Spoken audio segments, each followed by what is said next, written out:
Good afternoon, ladies and gentlemen. Is this too loud? I'm okay? All right, good, thank you. Well, I want to welcome all of you to the City Club Friday Forum today. I'm delighted to have you here.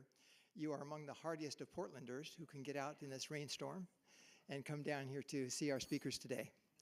And it's my honor and the honor for City Club to have Oregon State Treasurer Elizabeth Steiner and former Treasurer Randall Edwards here today. Please join me in welcoming them.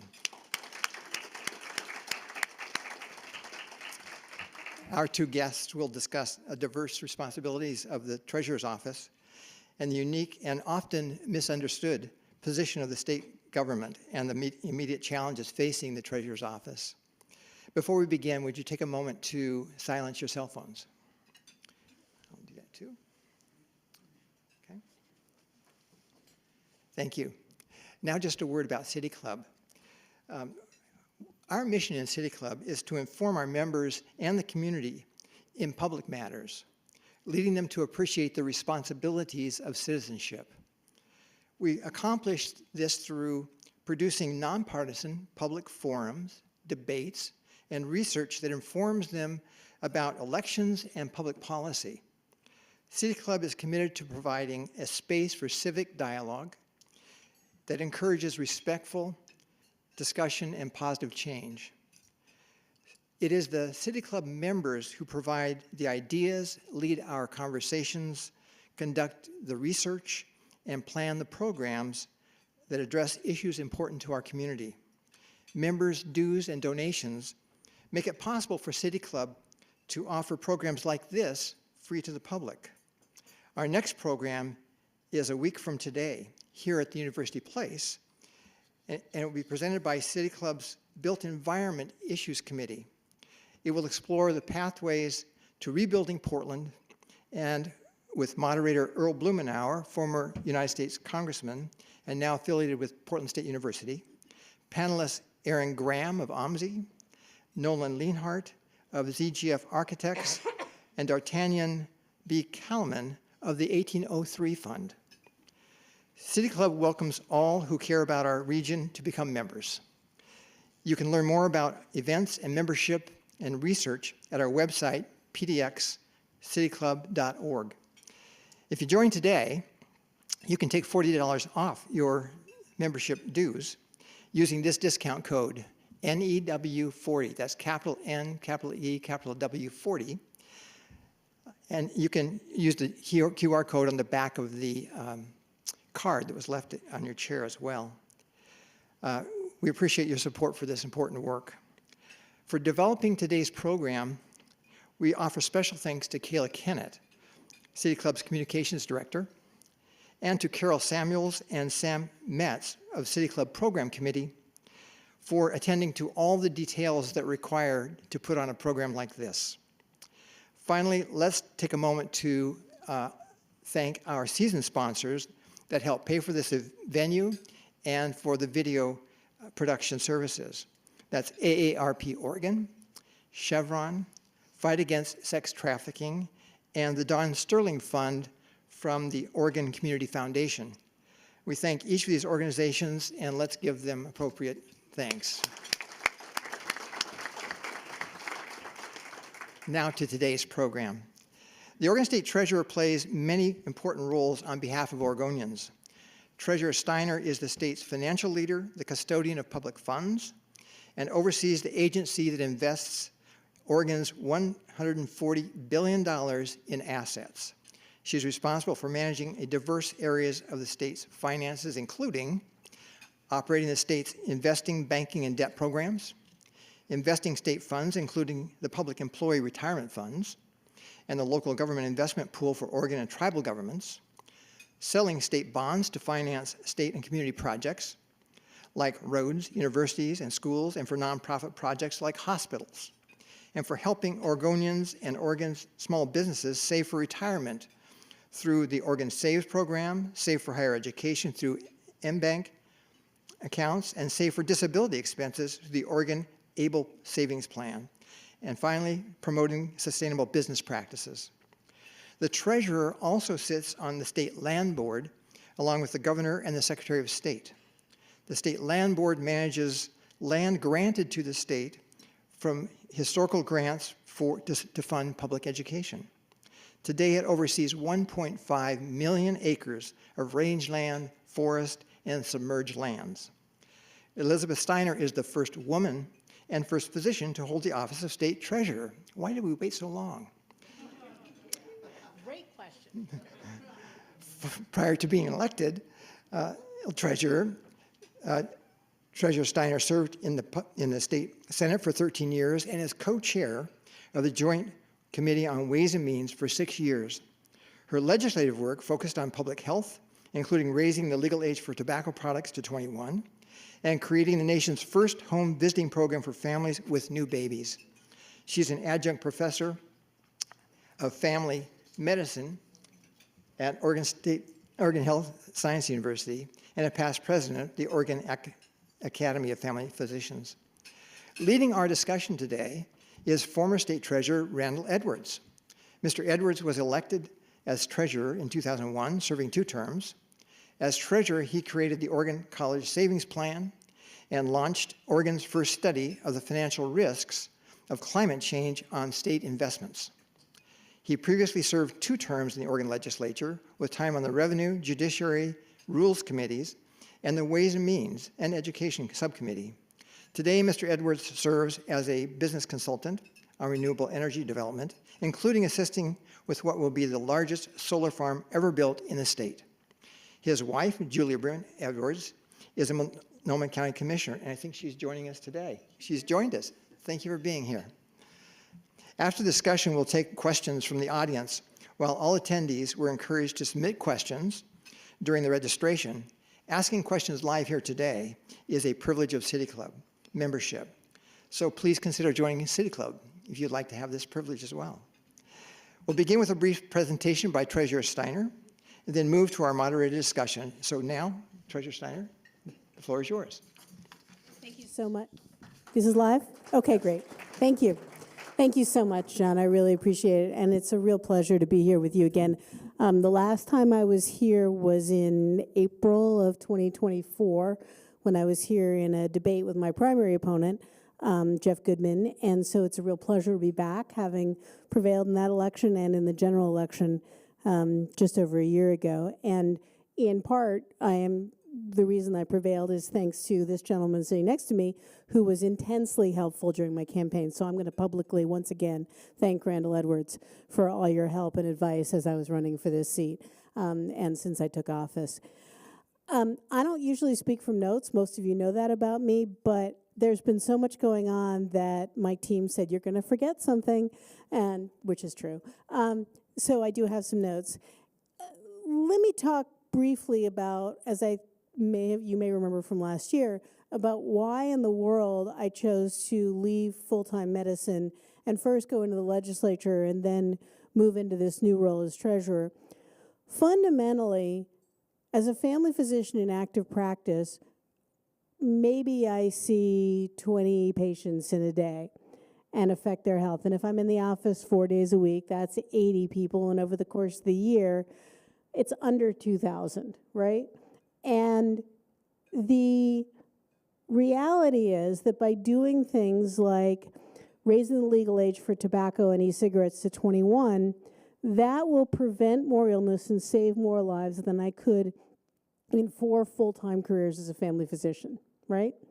Now, practicing medicine is wonderful, and I was honored to be able to do that for all these years, and I need to update my bio because I'm now an emeritus professor, but whatever, because I retired when I took this job.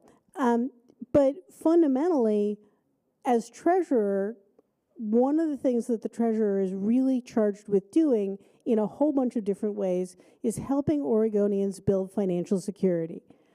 And I think everyone can agree that without financial security, if you aren't financially well, it's impossible to be physically and psychologically well. If you are worried about whether you're going to be able to put food on the table, pay rent, pay utilities, and put gas in your car simultaneously, it's going to be really hard to get enough sleep, to get some exercise, to spend time with your kids to help them thrive in school, to do all the things that we know help people thrive in their own lives. And so as treasurer, I have the opportunity in a lot of different ways, many of which John outlined, to help Oregonians across the state build financial security and therefore improve their health. I really consider myself even the de facto Chief Financial Empowerment Officer of the state, in addition to being officially the State Chief Investment Officer and in charge of debt management and all the other things that John listed for us. I love this work. This is far and away the best job I've ever had. No, I'm not kidding. I really am not. I work with incredibly talented people every single day. We did a big strategic organizational analysis earlier this year. We had incredible response rate. All of you know that when you ask your employees to do surveys, sometimes you're lucky if you get to 40%. We were above 60, so I was pretty pleased with that. And overall, our ratings in pretty much every area are 10 to 15% higher than any other state agency, because we have a group of people who understand that at Treasury we are committed to serving Oregonians and to building a culture where that commitment to customer service is there every single day, and where people understand how their work has an effect on themselves, their neighbors, and people across our great state. So we're doing really well. We do some very direct things. Our unclaimed property division has sent back $14 million in what we call checks without claims. People didn't even have to put a claim in. And by the way, if you have not recently gone to unclaimed.oregon.gov, you should, and tell your friends and neighbors about it, because that's the way we get your money back to you that we are holding in trust. The bank account you forgot about, the check you didn't cash from a business, all of those things are still yours. And we hold them for you until you claim them. And we want them to go back to you. We've had a really, really busy year. We had a big budget, which increased our budget by 14%, our staff by 11%, largely in the investment division to help us implement our other big triumph, which is the Climate Resilience Investment Act, which says, in the context of our fiduciary responsibility, when possible, we should be moving toward climate positive investing. Now, that's just smart investing, right? Because we all know that there is an energy transition happening, and it's only going to accelerate over time as our energy needs grow and as fossil fuels become less and less realistic as a way to power electricity in our country. And so moving toward climate positive investing and helping our portfolio in that regard is going to be really important. To do that, we needed staff, so we got a bunch more folks in our investment division. We got more folks in our unclaimed property division because, lo and behold, people are recognizing that we can, in fact, get their money back to them, and so we're actually a little bit slower than we'd like to be at getting money back now because more people are turning in their stuff. We do really, really well at debt management.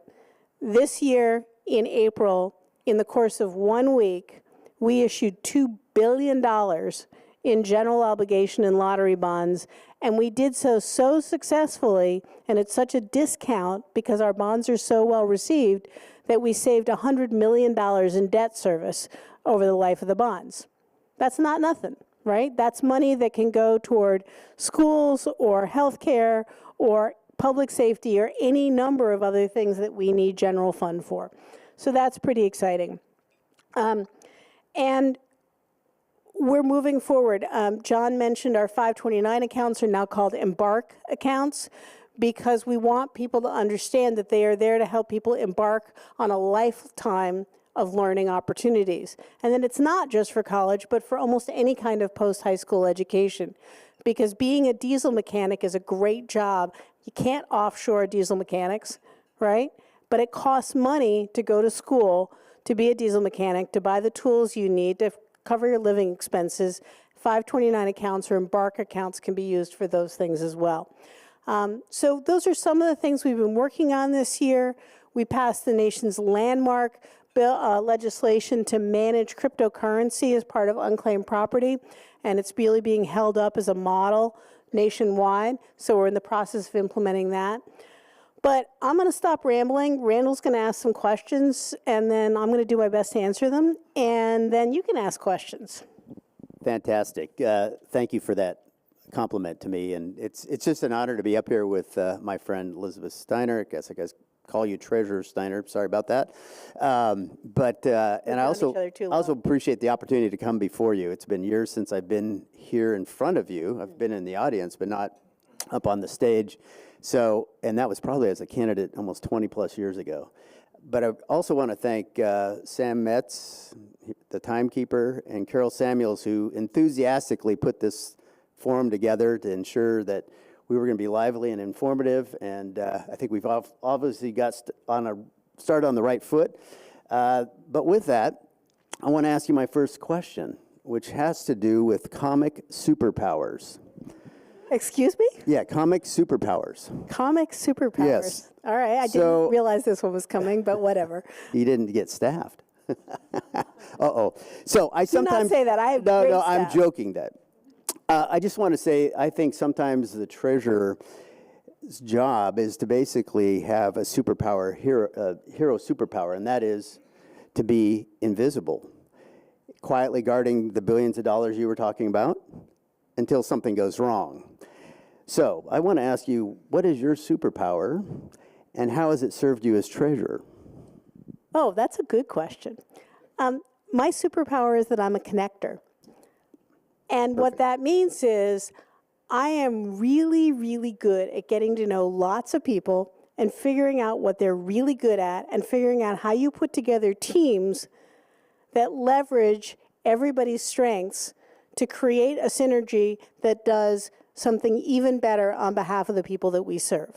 I did it in the legislature for years, and I think we've been doing pretty darn well at Treasury so far with really helping everybody grow into their strengths, grow in their roles, and come together as an agency, as divisions within an agency, to really, really make sure that we're serving Oregonians best. I put together, say I slightly and modestly, a really good group of direct hires. My deputy, George Naughton, who used to be the state chief financial officer, my chief of staff, Sybil Ackerman Munson, chief program officer, Barry Ford, who many of you know, his wife, Lisa Mensah, who's the head of the Oregon Community Foundation. He's helping us a lot on the early childhood agenda that I have. So that's my superpower. I'm a connector. That's a great superpower. No, pretty as a leader as you are. So glad you answered that question. Thank you. So I also found that the Treasurer's Office gave you a great pulpit to look at the state of Oregon and have a viewpoint, particularly the finances of the state, as well as the economy of the state. Can you give us shed a little light on what you're seeing from the Treasurer's Office right now in this state of Oregon? So it's a really interesting time to be state treasurer. We had an all-staff meeting on Tuesday, just a year after the last all-staff meeting where we said goodbye to then Treasurer Reed and hello to me after I was elected. And one of the things I talked about was what it had surprised me in my first year. One of the things I had not anticipated is how much national media I'm doing because of the federal government and its impact, the impact of the actions of the federal government on our state. And whether that's tariffs that are causing problems with affordability, that are having significant impact on small and medium-sized businesses in our state. The governor and I have done a lot of work together on this, including hosting roundtables with small and medium-sized businesses. If businesses have to pay these tariffs in a significant way, and the vast majority of businesses have some impact from tariffs one way or another, either directly through material they're purchasing, or indirectly because they're buying services from somebody or buying goods from somebody who's paying these tariffs. That means they don't hire as many people. That means they can't pay as high wages to people or offer as generous benefits. And that has a significant impact on our economy as well. When you think about the reduction in subsidies for the Affordable Care Act insurance plans, and the fact that that's going to mean a lot of people don't buy insurance this year or buy less comprehensive insurance, That's going to have an impact on our hospitals, on our healthcare system. People are going to show up in the emergency department as we used to see before we had so many people insured. That's not good for our economy either. So I'm seeing and thinking a lot about the impacts of actions by the federal government on our economy. And even as recently as last month, when we had our most recent revenue forecast, the fact that there was the government shutdown for so long, and Carl Riccadonna, our state economist, was having to put together a forecast, a revenue forecast, without adequate data, right? So it is really hard for us right now to be thinking about Oregon's economy without thinking about the impact of federal actions on our economy. Thank you for that. I want to introduce our former Attorney General, who would have been very involved in this cases that Oregon's filed against this administration on the tariffs. Former Attorney General Ellen Rosenblum is right here. So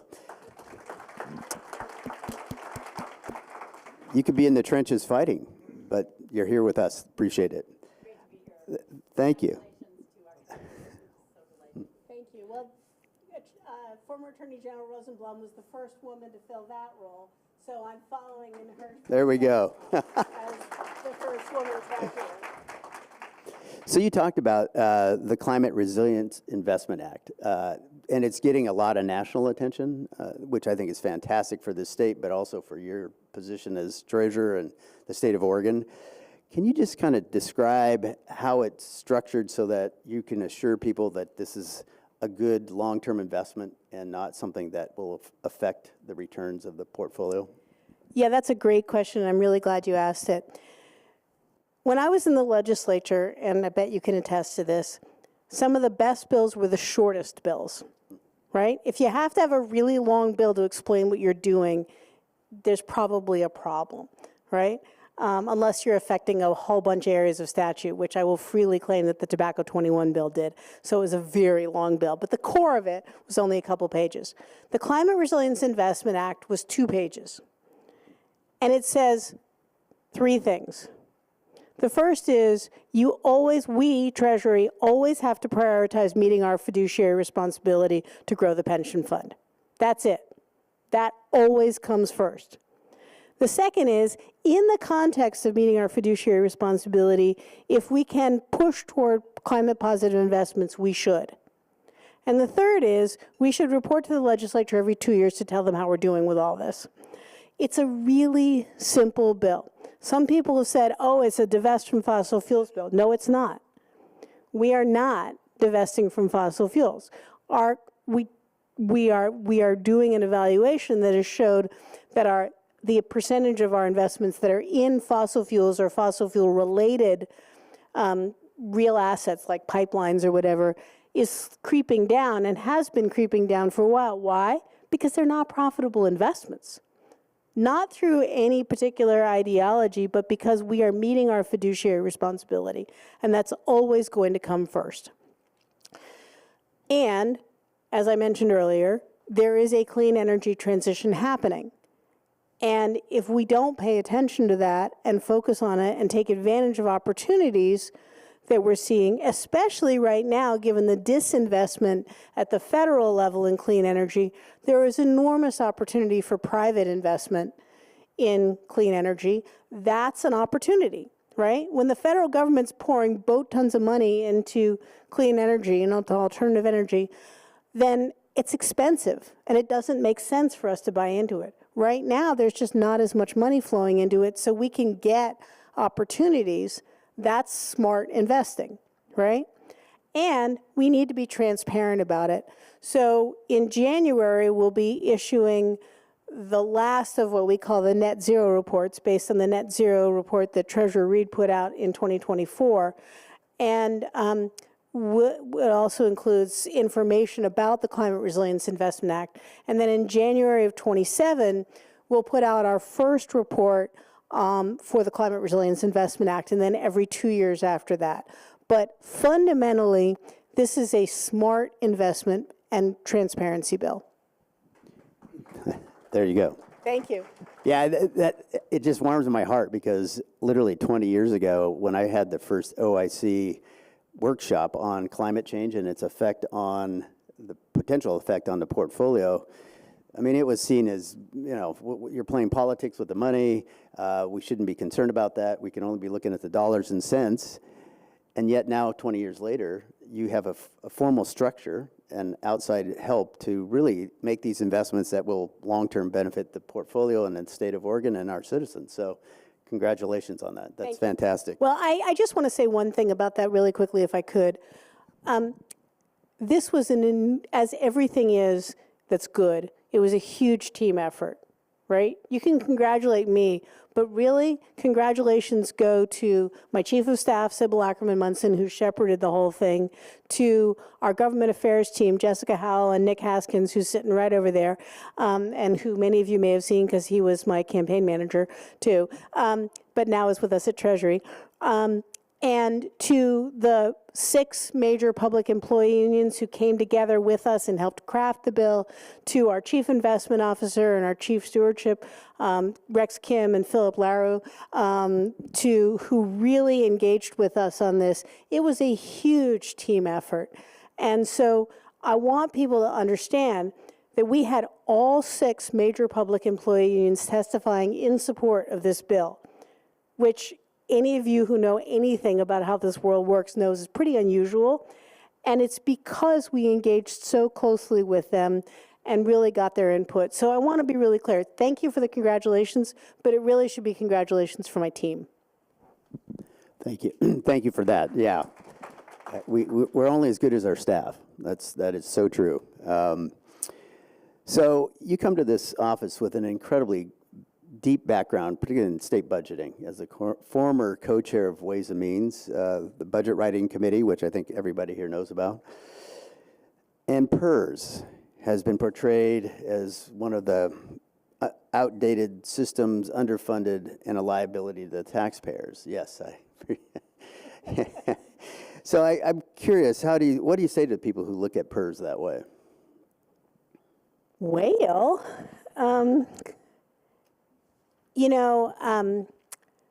it is absolutely true that the world of pensions is moving away from defined benefit plans toward defined contribution plans. And some of our newest state employees are primarily on a defined contribution plan because, as you know, as a former legislator and former treasurer, we have been through multiple revisions of PERS over the past 30 years, right? Starting back in the early 90s and going forward. And in fact, I was one of the architects of the last major revision in 2019, much to the dismay of my union colleagues. But ultimately, one of the things about being a legislator, especially as co-chair of the Budget Committee, is that it's always a balancing act, right? Money is a zero-sum game. It's one of the few things in life that really is, but money is a zero-sum game. And you really have to think about all the different needs, right? So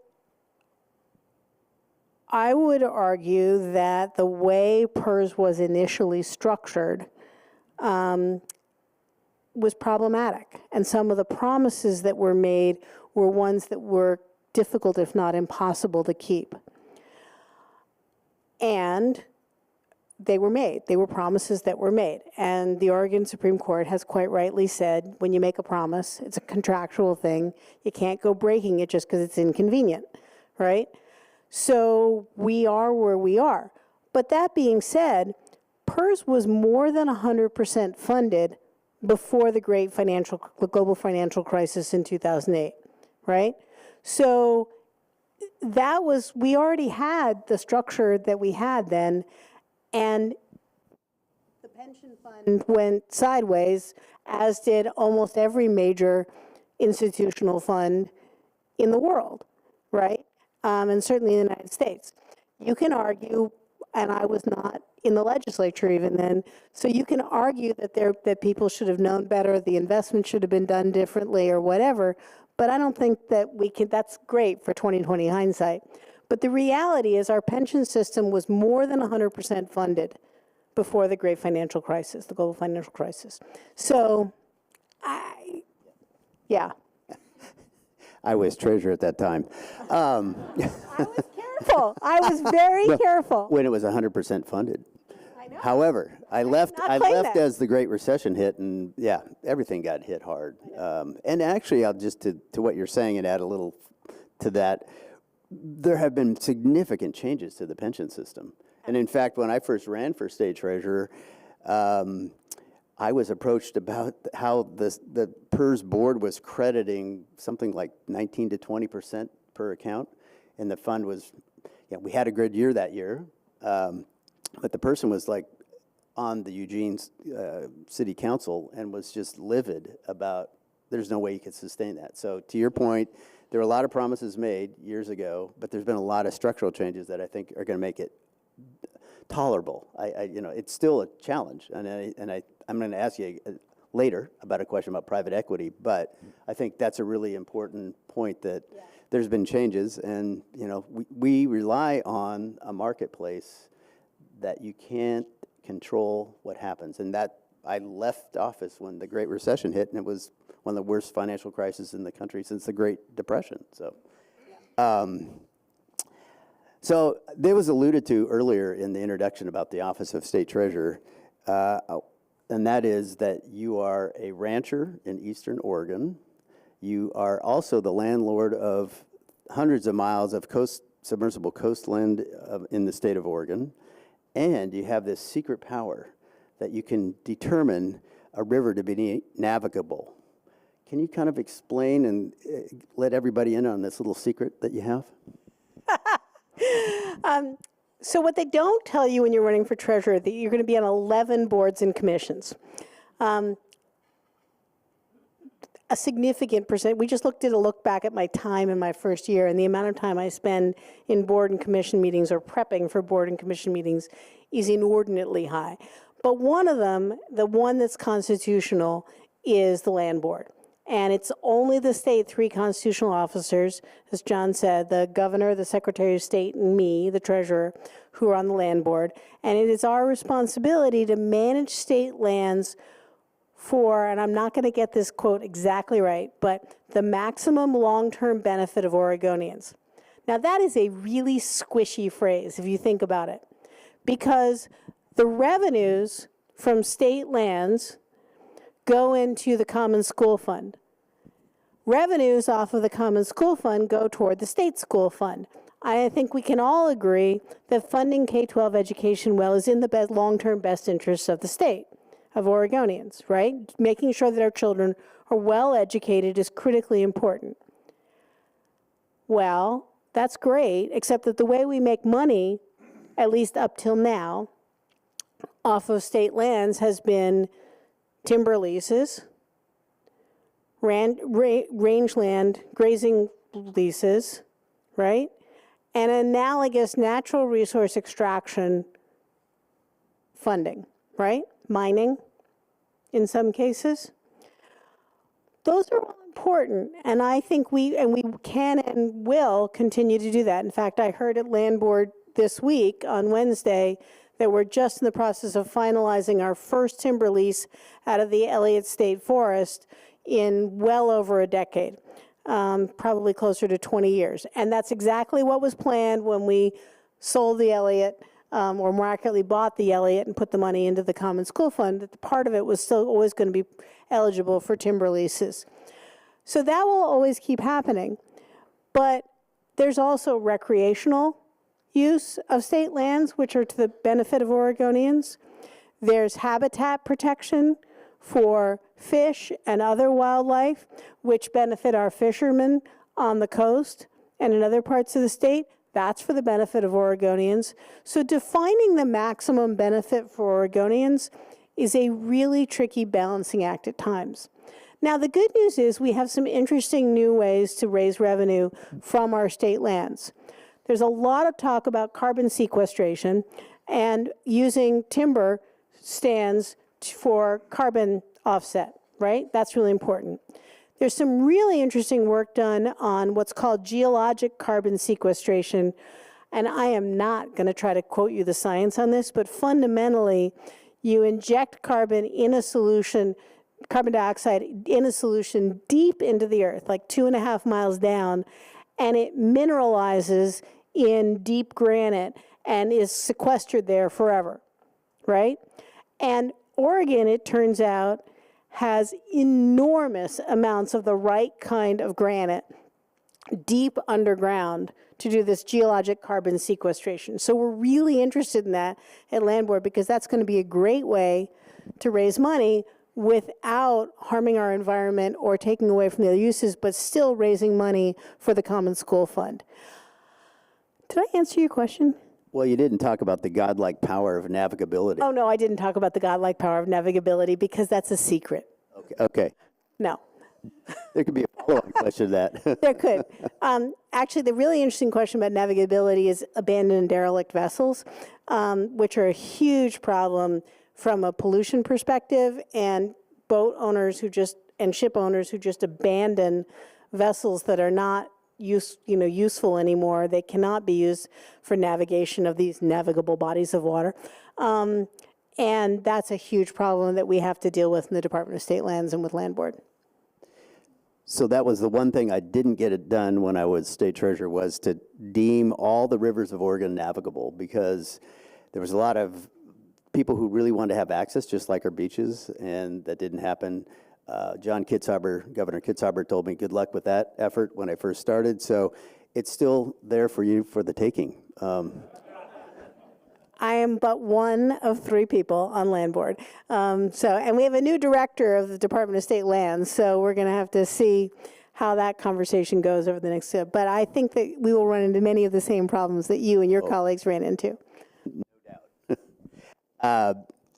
So it was alluded earlier, you're the first female as state treasurer, which is a phenomenal thing. You're right, we should have done this years ago. But it's kind of fun to be first. And you're also the first physician-turned-treasurer, if I'm not mistaken. So with that in mind, tell us a little bit about how you approached this job as a physician. As I mentioned earlier, financial wellness is critical to physical and emotional well-being, right? And so as I think about the work that we're doing in Treasury, whether that's ensuring that public employees have secure retirements so that they can enjoy a well-earned retirement and live healthy lives and not be scrambling for their own financial security at that point, or whether it's helping families plan for their children's educational future through the accounts that you set up, that you got started, the 529, or now what we call Embark accounts. I had to negotiate with former Treasurer Edwards to not call them college savings plans anymore. But he's forgiven me. All of those things, because we know that education is the best path toward a secure financial future, right? And so every Oregon child should have resources available to them when they graduate high school that they can pursue some form of post-high school education. So as I think about the things that we can do at Treasury to help individual Oregonians and families, and especially our children, have a secure financial future, I do that with both my physician hat on and, as probably most of you know, in the vast majority of families, it's the women who manage the household finances, right? It's the women who do the budgeting and figure out the day-to-day stuff and make sure the bills get paid and that kind of thing. And that brings a different perspective because they're acutely aware of the impact of cost increases on food or rent or any of those kinds of things on their families' budgets. So if I think about that as the person who did, in fact, run her family's budget and then ran a ginormous budget for the state, a few more zeros in that budget than my family's budget, I really think that brings a very different perspective, with all due respect to my 29 male predecessors, because I'm bringing a voice and a perspective to the table that we've just never had before, and one that represents something that's a significant percentage of Oregon households. So those are some of the ways that I think about this with my different perspective hat on. That's your superpower. I try. Yeah, I think that's a great one. Okay, so you knew I had to ask this question about, because you're getting press about it. That is private equity, and you can explain that term in a second. But when I was treasurer, that was a very big investment play that I'd inherited. And it's over the years really has benefited the pension fund and the pensioners because it gave an outsized return. Seems like there's some shifting in that happening. And in fact, you've talked about pulling back potentially some of the investment percentages in that asset class. Can you just explain to us what I'm even talking about? Because Sure. I read it in the paper, I'm like, well, most people aren't going to understand what you're even talking about. Not you, but just the issue. Sure. Thank you. So we're all familiar with the stock market, right?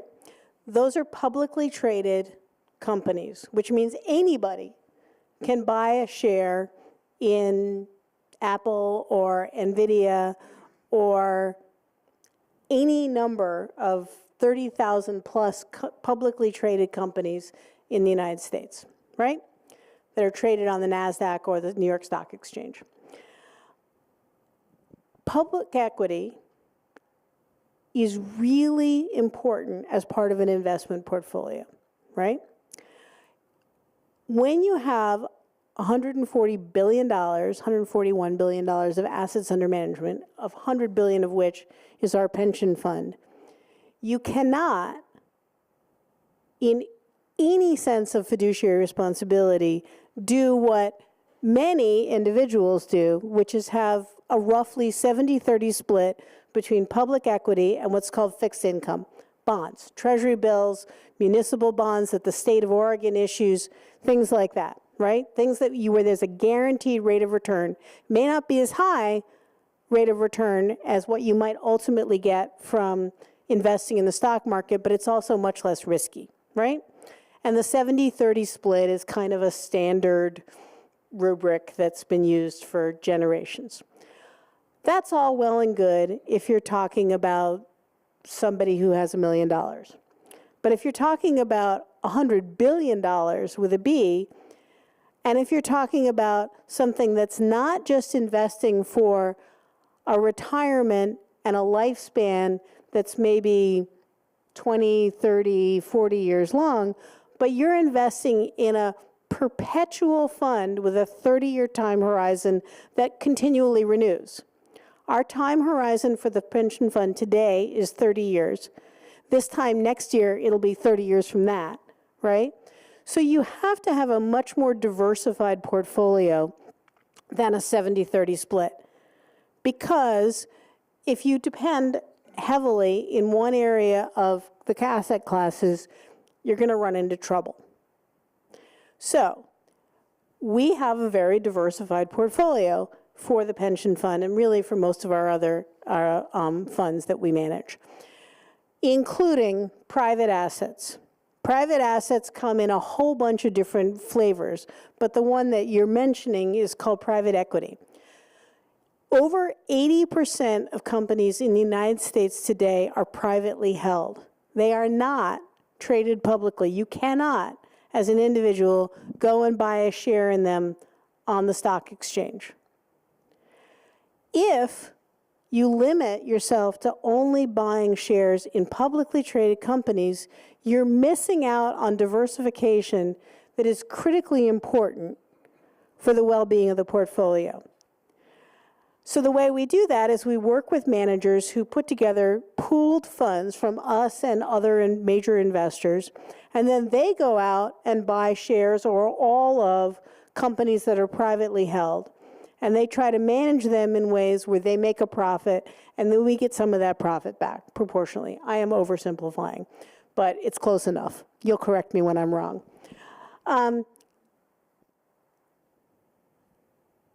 That's important, and as Randall mentioned, we have done really, really well with private equity up till now. There's a couple of problems. The first is private equity overall has gotten a really bad rap. Now, some of that's well-deserved, right? There are some rapacious private equity managers out there who go in and buy a company and strip it of all of its value and then break it up into a bunch of little pieces and sell the little pieces, and workers get hurt and consumers get hurt, and it's bad, right? And I am not going to argue that that's false, because it's true. But that's not all private equity by any means. So we make a real effort to pick managers who are going to invest for the long term, to build value in companies that they may ultimately sell to somebody else who wants that company, but they'll sell it at a profit, and people will still be employed, right? So we're very careful about manager selection because we're really not interested in the rapacious managers who are going to destroy companies on the way to making a profit. The other problem is that the Oregon Investment Council, of which I am one of 5 members, the other 4 are appointed by the governor, sets every 4 years an allocation strategy for the pension fund.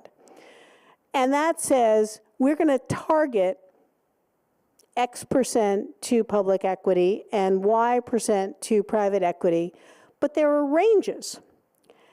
And for a variety of reasons, all of which predated me as treasurer, we got at the very top end or just above the top end of the range for private equity.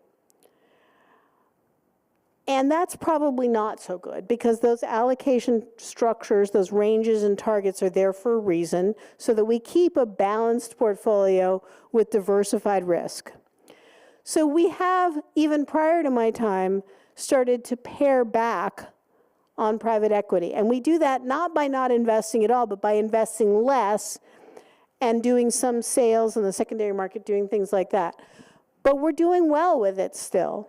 And we will never get rid of it. And in fact, CalPERS, the California Pension Public Employee Retirement System, pulled out of private equity completely after the global financial crisis and lost immense amount of money as a result, and is now getting back in fairly heavily. So we are not alone in investing heavily in private equity. Other major institutional investors, public pension funds, are doing exactly the same thing for exactly the same reasons. We just need to pare back. Thank you. That's a really challenging thing to explain. I think if I were just to add a little bit to that is, Please. is Oregon's got a great reputation in the world of finance. And I stood on shoulders of the past of people, Bob Straub, the former treasurer, who was really the one who started envisioning pensioners having something of a pension and started down the path of investing in the stock market, which today you say, well, that's obviously you do that. But at that time, he had to get a Supreme Court ruling that said you could actually do that. So my point is, there's a lot of risks that have been taken over the years, but the diversification of the fund has paid off handsomely to retirees and to the taxpayers. Yep. Things go up and down. I can't tell you how many times, particularly during the Great Recession or just before I was leaving office, when the market went down, I'd get the call from the press asking, how much money did you lose? And we don't keep daily track of money like that. That is not, the idea is we're investing, in fact, we're probably buying into the stock market just to, again, see opportunity, but also increase from hitting a bottom of some percentage of an asset class. So anyway, point is, it's a very complicated issue. You did a good job. But it's an important one because I think there's a lot of press about, well, should we be invested in this at all? I didn't know about CalPERS, but that would make some sense. You can never get out of something and then try to chase it back into, I'm going to make a return some other way. Okay, last easy question. I'm getting the hook is what I was told, so that all of you could ask a question. Easy question here, legacy. I know it's a little early to be talking legacy, but, well, you're going to be around a long time. But my question really is, what do you want people in the audience and the state of Oregon to remember you by? What is the legacy that if you could pick one thing, what would it be? Child savings account. Child savings account. If all goes well, in the 27th session, I think I do need your bike. I don't know what's going on with this one. In the 2027 session, we will be running legislation to create child savings accounts so that every child born in Oregon, after we implement this, which will probably be at the beginning of 29 or 2030, every child born after that date will have an account set up for them, an opt-out account, with what we hope will be $1,000 set aside as what we call a sidecar account for an embark account, a 529 account, which they will be able to collect on when they turn 18 for their educational expenses if they have a 529 account. So we're trying to encourage every family to do that. We'll also be working to provide a 2-to-1 match for every contribution for a family under 300% of federal poverty level. So the $1,000 will go to every kid in the state, but the 2-to-1 match will only be for families under 300% of federal poverty level. So if I have one legacy, and I'm hoping it's going to be more than one, but if I have one legacy, then it's going to be child savings accounts, which will really change the conversation about post-high school education for kids in this state.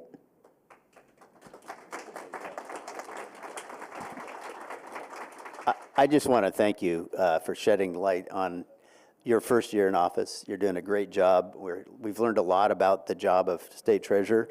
And again, I'm just so happy and proud that you're our state treasurer. It's fantastic. Thank you very much. I really do love this job, and I'm having a great time doing it. And yeah, with any luck, I've got just over 7 years left. So it's time to ask for you to ask questions, not of me, but of the treasurer. And I don't. You want people to come up?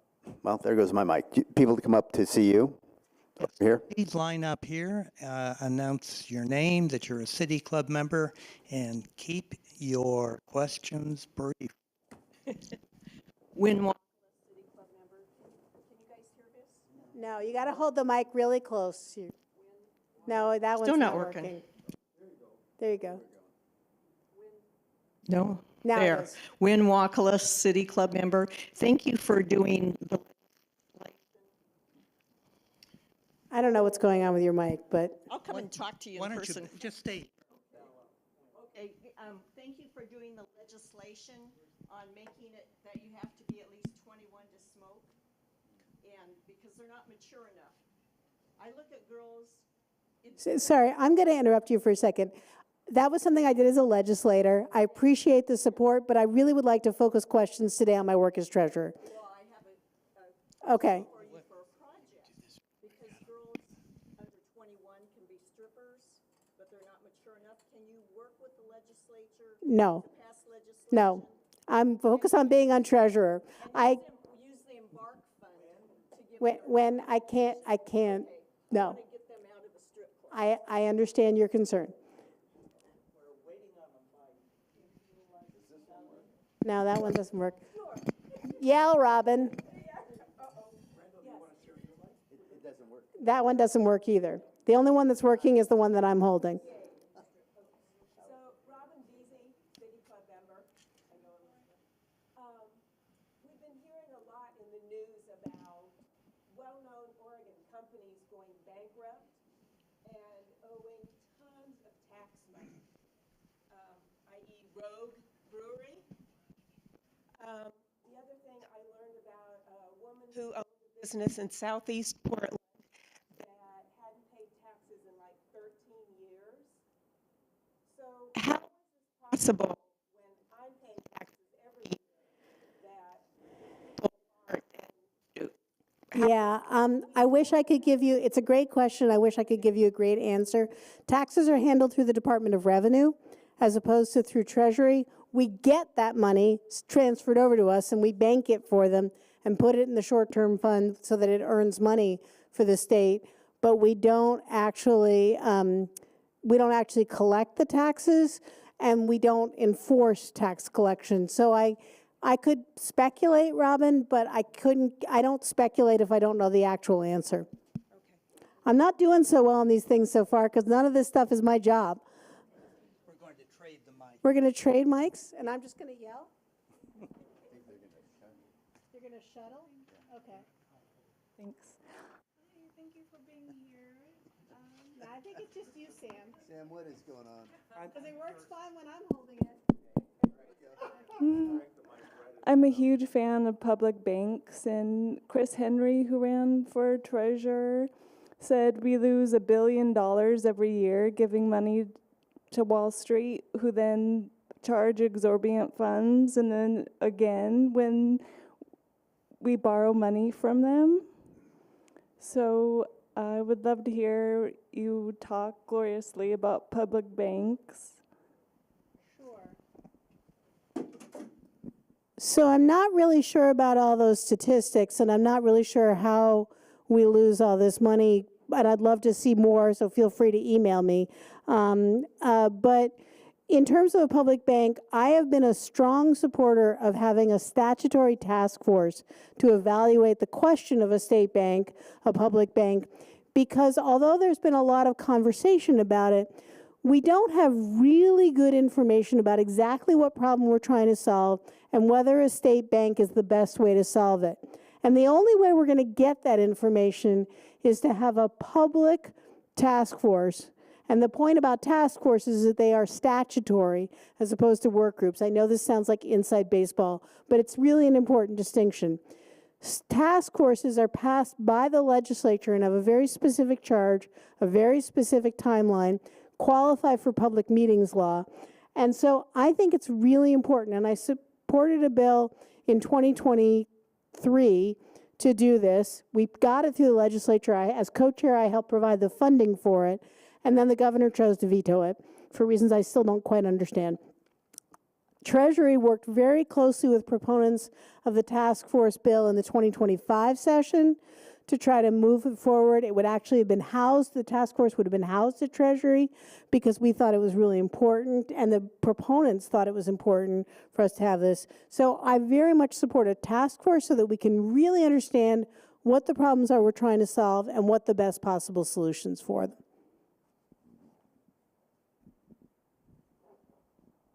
I'll hold it. I think I got this. I got it. Is it okay? No. All right. Hi, everyone. My name's Hart Pham. I'm from District 3, born and raised in Portland, went to Benson Polytechnic. I have like 3 questions, and I would ask for a little latitude to ask them all. They're all notes. We'll start off with the first one. One question at a time. We Okay. have other people waiting. Oh, gosh. Can you explain, maybe I didn't understand it earlier.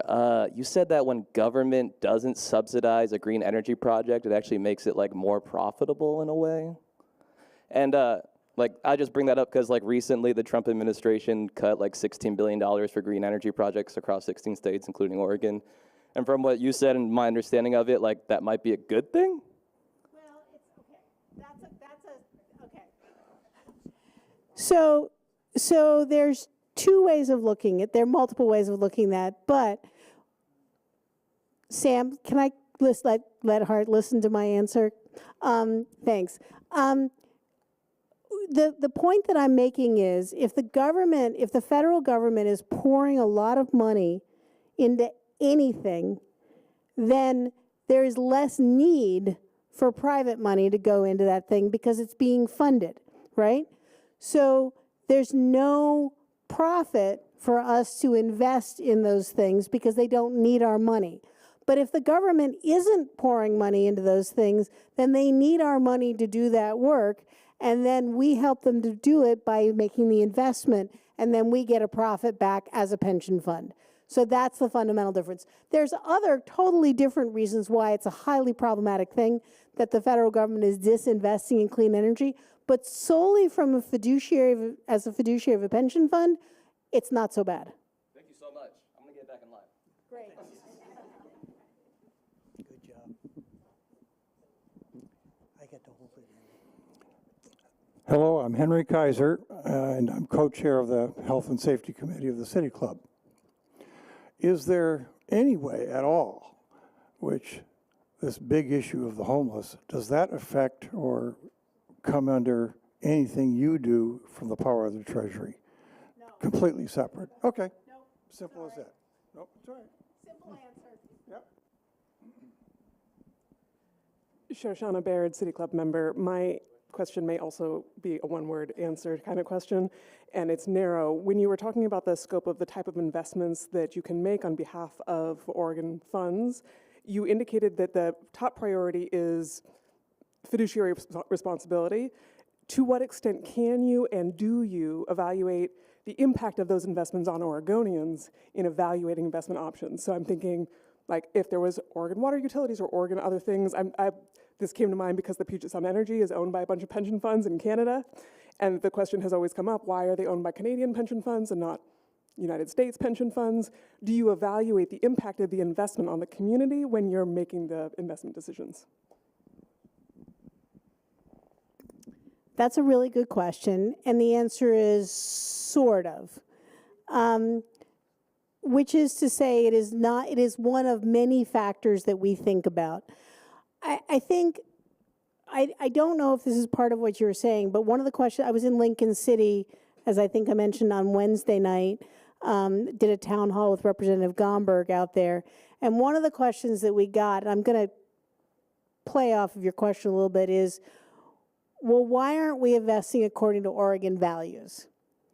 To which my response was, and there were about 40 people in the room there, I said, I bet if I asked every single one of you, you would not get 100% agreement about what Oregon values are.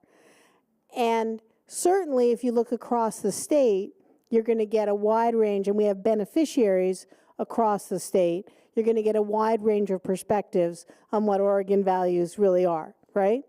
So what I say to people is, if the federal government tells us we can't invest in something, which at this point is Russia, Iran, we won't invest. Other than that, our job is to focus on making money for the pension fund. So if there are ways that we can do that and benefit Oregon, not just by growing the pension fund, but also by investing, we will do that if we can. But otherwise, our biggest job is to make money for the pension fund.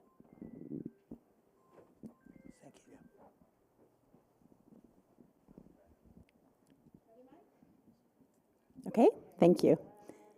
Yeah, I think that's good for me. Can you hear me? Yes. Okay. Hi, I'm Ellen Rosenblum, and I believe I'm a City Club member. If not, I'll pay my dues today.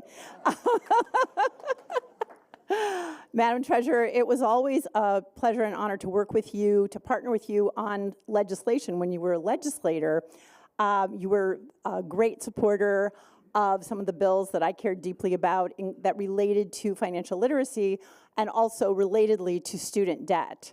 And so we can talk about wanting our kids, of course, to have money and this fund to get well educated, but we also know that the debt, the extraordinary amount of student debt, is not going down, it's actually going up. I don't remember, the numbers are just astonishing for Oregonians. And so we've done some great work to, for example, license student loan servicers and various other student debt-related bills. And financial literacy, which is the one I really wanted to ask you about, I was thrilled that we were able to get the requirement for schools to teach financial literacy as a separate standalone class. Treasurer Reed was a great help there. Your question. I'm over. I want to know what we can do to make sure that that bill, that the purpose of that bill is carried out in our schools today, because I'm worried about do I have good news for you? We actually, one of the things that we run through Treasury is something called the Financial Empowerment Advisory Team. And we have the Department of Education has a representative on our Financial Empowerment Advisory Team. And one of the boards and commissions that I serve on, although I will freely admit I delegate this one, is the State Board of Education. This issue of implementing Senate Bill 3, which was the financial literacy requirement, has been hotly contested at the State Board of Education. But the good news is we got a report on Tuesday that the vast majority of school districts are completely ready to implement this in the 26-27 school year, which is the first year that they're required to do this, and that they have standalone courses ready to roll that meet the state standards. So the devil will be in the details, and we'll have to watch about how it plays out. I can make a pretty compelling argument that it should not start in high school, but it should start with much younger children. Junior Achievement, for example, does a really good job of offering volunteer programs, optional programs for both grade school and middle school kids that start the process of financial empowerment education. So we're going to be looking at a lot of that on the financial empowerment work that we're doing. But right now, the prospects for implementing Senate Bill 3 look good.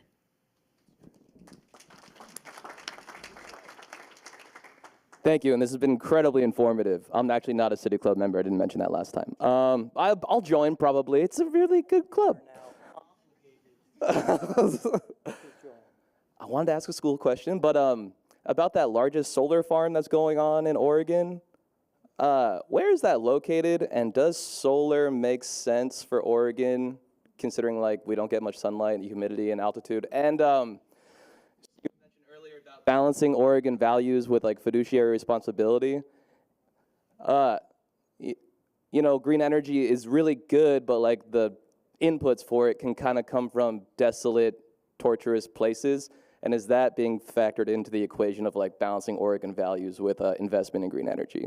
So let me start with the second part, which is I said we don't talk about Oregon values and we talk about fiduciary responsibility because the broad construct of Oregon values is very diverse. And in this room, I can guarantee you, we do not have 100% agreement on what Oregon values are. So I hear you loud and clear. And the issue of rare earth metals and all the things that we need to think about as green energy are a big issue. That's a totally separate question. I don't know where this solar farm is. You can tell us? It's in Boardman. It's in Boardman. Okay. So, also Eastern Oregon. Good, good. Yeah. So you know, I'll tell you something. I'll tell you a story about how old I am. I was in high school. I was a senior in high school when John Anderson ran a third-party candidacy for president. John Anderson came and spoke at my high school, and he was a proponent of solar energy. This is 1980. And he was a big proponent of solar energy. And he came and spoke, and I asked that very question. And he said, battery storage and small-scale solar on houses where you can use solar during the day is really important. And we all know that we are told to put on sunscreen even when it's cloudy. Why? Because UV radiation still gets through. So solar is not dependent on completely clear skies all the time, right? It still works some of the time when as long as there's light. And battery storage is improving. So it's a very complicated set of equations, but that's true for wind also. We have a lot of wind in Oregon, but it's not there all the time. So we need a wide range of variable and consistent input, alternative energy sources, and we need good battery technology so that we do it. Energy is just like a portfolio. You need diversification. Thank you. And our last question comes from a registrant. It has to do with superpowers. How did you get your daughter Mira on Jeopardy?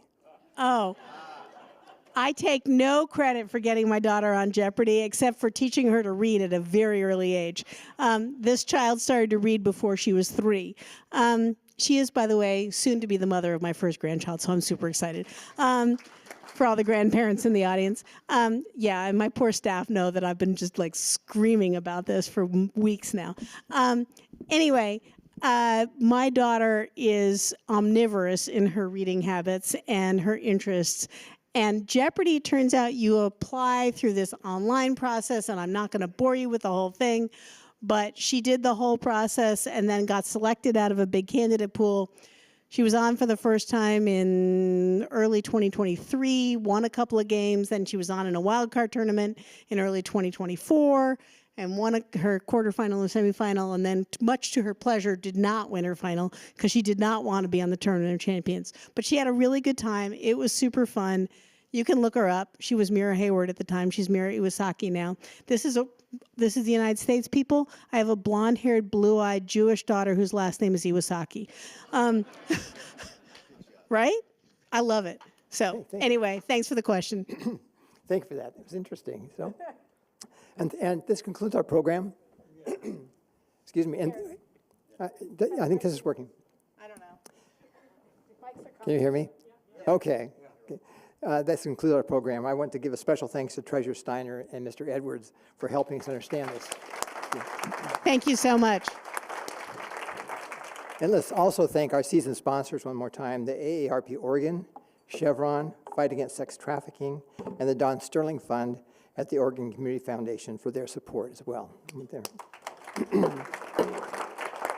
Just a reminder about our program next Friday, same place, same time, by the City Club's Built Environment Group, finishing the fourth part of their four-part series on revitalization of downtown Portland. And for those folks who were less hardy, we know that from our registration, many more signed up to be here, but apparently the weather kept them away. So please tell them that this entire program is on our YouTube channel, City Club YouTube. Can be seen again. So special thanks to again, Treasurer Steiner and Mr. Edwards for joining us.